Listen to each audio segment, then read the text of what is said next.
At yun, nagbabalik ulit tayo sa pagpo-post. Huling post ko pa yata is nung Halloween pa. Kaya ito nung November 1, dumalaw lang tayo sa ating mga yumaong mahal sa buhay. At pagkatapos namin dyan dumalaw, kumain lang kami at nag-lunch sa North Park. Marami ring tao at kumakain nung araw na to kasi siguro ito na rin yung time para makapagkwentuhan at makapagbanding ang mga pamilya. Lalo yung minsan lang rin sila magkikita-kita. Etong araw din na to, dumating sila Katrina at yung family niya at meron silang dalang pasalubong para sa amin at sa mga bata. Shoutout sa Day at Benaventura family. Thank you sa mga dala niyong pasalubong para sa amin at sa mga bata. Nung Lunes, balik school naman si Dylan. Namalengke lang din kami ng pananghalian at sinundunan namin si Dylan pagkatapos. Hinatid din namin siya dyan sa tutor niya. Kumain lang din kami saglit habang naghihintay matapos yung tutor ni Dylan. At eto pag-uwi namin si Davin kumakain ng sabaw at kanin, may drinks pa siya na Yakult.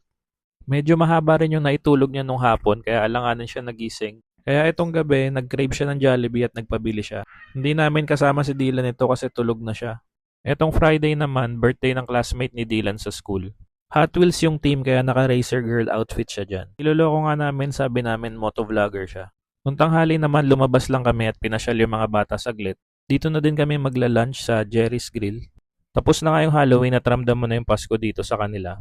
Mga display nila dito is pang Christmas na. Kaya nagpa-picture lang din kami dyan. Pagtapos namin dyan sa Jerry's Grill, dumiretso naman sila sa toy store.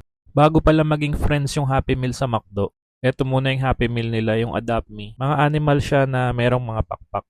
Bumili rin sila ng tig-isa niyan. Etong time na to parating na yung bagyo, hindi pa siya ganun kahangin at hindi pa rin naulan. Pero ramdam mong malamig na yung hangin. Nag-ready lang rin kami at bumili ng onting supply. Kung sakaling malakas man ang bagyo at walang mabilhan, meron lang din naka-ready. Nung gabi kalmado pa pero nung umaga umaambon na at malakas na yung hangin. Kaya sinafety na lang din namin yung sasakyan. Nag-park kami dito sa second floor ng circuit in case bumaha. At yan, full parking na nga at ang hirap nun maghanap ng slot. Pero yun, buti nakapag-park pa din ako. And kudos sa mga mall na nag-wave ng overnight parking. Ang laking tulong din ng nagawa nun. Dumaan ang bagyo at buti na lang hindi siya ganun kalakas tulad ng inaasahan. Pero prayers pa rin sa mga pamilyang nasalanta. Sana makatulong ang gobyerno natin para makarecover sila. At sabi nga din sa balita maghanda daw sa bagyo. Sobrang daming tao nito sa palengke. At halos ata lahat naghahanda. Kami ito ang hinanda namin, lumpiang Shanghai, habang naulan. Tapos tinernuhan din namin ng sopas. Ito yung hangin during nung bagyong uwan.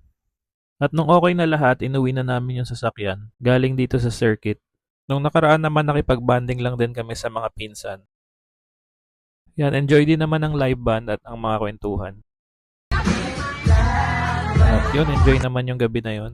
At nakalabas din kahit paminsan-minsan. Kahapon naman nag-grocery lang ulit kami saglit. Bumili lang din si David ng mask ng isa sa mga paborito niyang karakter na si Miles Morales. Kay Dylan naman yung baby. At yan pagkabayad, sinuot niya agad. Kanina balik eskwela na rin si Dylan.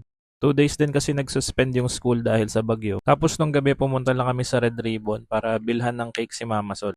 Yan, so birthday niya kasi ngayon. Kaya binilan lang namin siya ng small cake. At kinantahan lang siya ni Dylan and Davin ng happy birthday.